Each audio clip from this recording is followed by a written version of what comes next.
السلام عليكم ورحمة الله وبركاته. أهلا وسهلا بكم في صوت التالتة شمال، صوت جمهور النادي الأهلي. لو أهلاوي أول مرة تشوف القناة ما تنساش تدعمنا بلايك للفيديو واشتراك في القناة علشان نفضل مكملين في ظهر النادي الأهلي.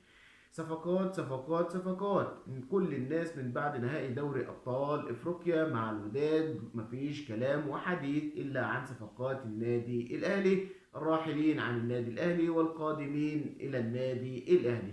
الكل يتحدث حسين الشحات وموضوعه صفقة القرن بالنسبة للنادي الأهلي.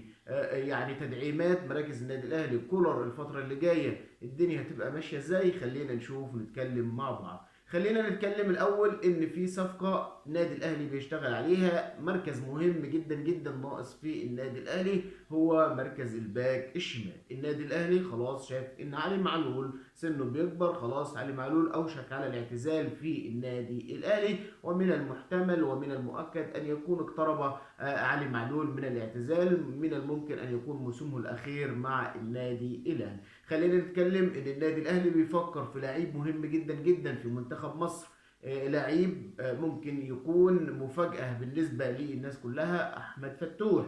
أحمد فتوح بالنسبة للنادي الأهلي خيار أول في مركز الباك الشمال، لاعب دولي، لاعب مهم، لاعب في منتخبات الشباب، لاعب محترم، خصوصا بعد الفترة اللي فاتت ومشاكله مع مرتضى منصور. اللاعب حابب يخرج من نادي الزمالك، هناك كلام وهناك أحاديث إن أحمد فتوح خلاص وقع عليه النادي الاهلي، مش الموسم ده، يبدا من الموسم اللي بعده علشان يكون بديل مطروح لعلي معلول الفتره القادمه.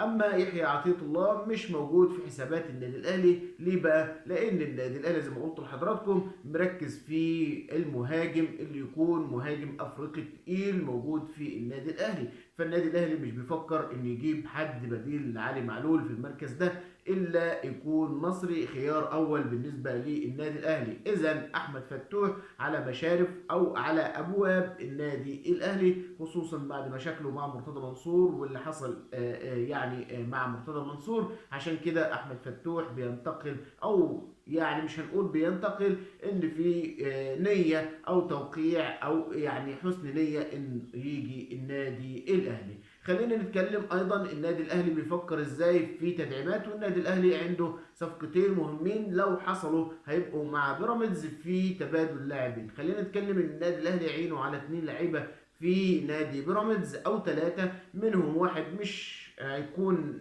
في نادي بيراميدز او اعاره لبيراميدز. اول واحد زي ما قلت لحضراتكم النادي الاهلي حاطط عينه على 2، ابراهيم عادل. النادي الاهلي عايزه من زمان، النادي الاهلي بيفكر فيه، النادي الاهلي بيشوف يعني ابراهيم عادل هيكون مستقبل للنادي الاهلي الفتره اللي جايه. ايضا المدافع اسامه جلال، النادي الاهلي شايف برضو ان هو يكون مدافع محتمل موجود مع النادي الاهلي لو رامي ربيعه ما كملش في النادي الاهلي وما جددش تعاقده. ايضا لاعب مهم جدا جدا زي ما قلت لحضراتكم مصطفى فتحي. مصطفى فتحي النادي الاهلي كان عايزه السنه اللي فاتت، لكن حصلت بعض الخلافات فراح بيراميدز، وبيراميدز خدوا اعاره. النادي الاهلي شايف ان هو ممكن يكون تدعيم مهم في الجناح اليمين. مصطفى بيلعب في منتخب مصر، متالق الفتره اللي فاتت، فالنادي الاهلي حطه ضمن خياراته. خلينا نتكلم ان ايضا بوبو محمود مرعي في فيوتشر تحس ان كده مفيش تعاون بينه وبين النادي الاهلي، وفي حته كده منغصه بين الفرقتين او بين الناديين، خصوصا بعد السنه اللي فاتت والمفاوضات اللي حصلت. فاشوف ان الصفقه لسه يعني ما تمتش بشكل كبير جدا جدا، خصوصا ان مستر كولر طالب كريم ينفد يرجع للنادي الاهلي من الاعاره ويكون موجود في خط وسط، خصوصا حمدي فتحي من الممكن ان هو يطلع للاحتراف. الصفقة متوقفة على مبالغ مالية، لو تمت حمدي فتحي هيكون خارج النادي الأهلي.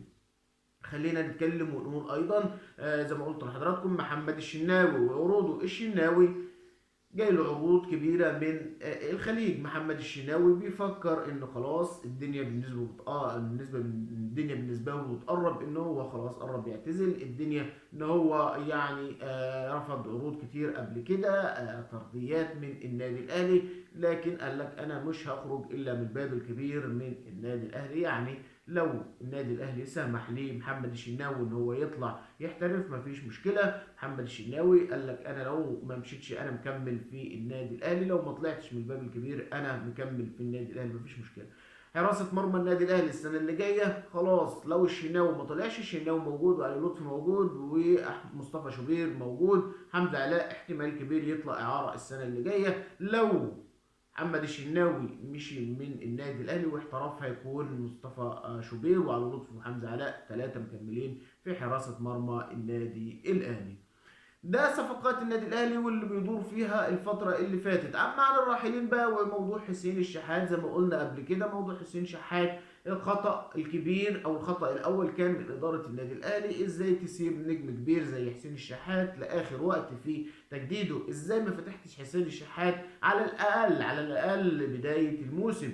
حسين الشحات من يناير يحق له ان هو يوقع لاي نادي او يمشي فري خلاص السنه دي. ليه ما بدأتش تتفاوض عليه من بدري؟ ليه النهارده بتقول له قدامك اسبوع وترد عليا؟ حسين الشحات واحد من اللعيبه اللي ضحت يعني اللي قدومها للنادي الاهلي من العين الاماراتي، وكان ما بياخدش شويه كان بياخد كتير. حسين الشحات زي ما قلت لحضراتكم ضحى عشان يجي النادي الاهلي.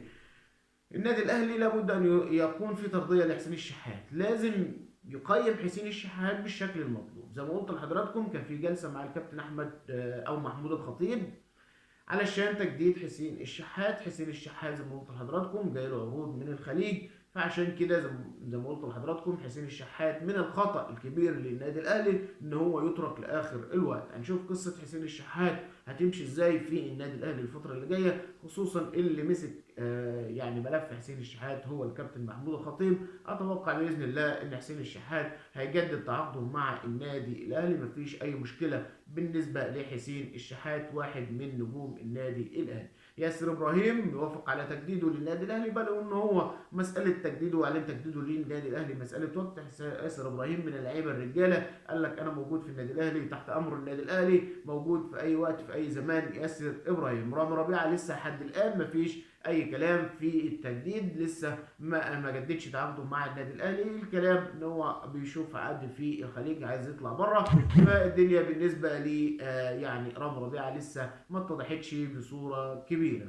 خلينا نقول ايضا ان معالم اللعيبه اللي راحلين عن النادي الاهلي خلاص اصبحت باينه للجميع. برونو سافيو خلاص بات على وشك الرحيل من النادي الاهلي وليس له وجود في النادي الاهلي الموسم القادم، وياتي مكانه مهاجم كبير تقيل باذن الله. ايمن اشرف ايضا خلاص بينتقل لاحد الانديه المصريه او بيشوف حته في الخليج، عشان اصلا يعني كولر مش مقتنع بيه ومش شايف اصلا ايمن اشرف. ايضا شادي حسين هيخرج اعاره السنه اللي جايه ومش هيكون موجود في النادي الاهلي. هي دي خريطة تعاقدات النادي الأهلي والمتوقع في صفقات النادي الأهلي. النادي الأهلي زي ما انتم عارفين بيستعد بقى لعودة الدوري العام بإذن الله. المباراة القادمة هتكون مهمة جدا جدا الفترة اللي جاية. كولر عايز ينهي الدوري بدري بدري علشان يكون استحوذ على كل البطولات. كولر شايف ان هو هيدي اللعيبة اللي ما خدتش الفترة اللي فاتت بشكل كبير في دوري أبطال أفريقيا علشان تفضل مكملة مع كريستو، واحد من اللعيبة اللي هتاخد الفترة اللي جاية بشكل اساسي. ايضا احمد قندوسي هياخد بشكل كبير في تشكيل النادي الاهلي. قفشه هياخد برضه بشكل كبير في وسط ملعب النادي الاهلي. زي ما قلت لحضراتكم النادي الاهلي خلاص على وشك الفوز بالدوري. شويه تركيز مع مستر كولر الفتره اللي جايه علشان ينهي الدوري بدري ويفضل النادي الاهلي مكمل في بطولاته مكمل في انتصاراته. وسطلانه يعني عملت انقلاب في المغرب وعملت انقلاب في مصر، عدت الترند. يعني النادي الاهلي بيعدي اي حد. اشوفكم ان شاء الله في حلقه جايه جديده من صوت التالتة شمال. ما تنسوش لايك الفيديو واشتراك في القناه علشان نفضل مكملين في ظهر النادي الاهلي. والسلام عليكم ورحمه الله وبركاته.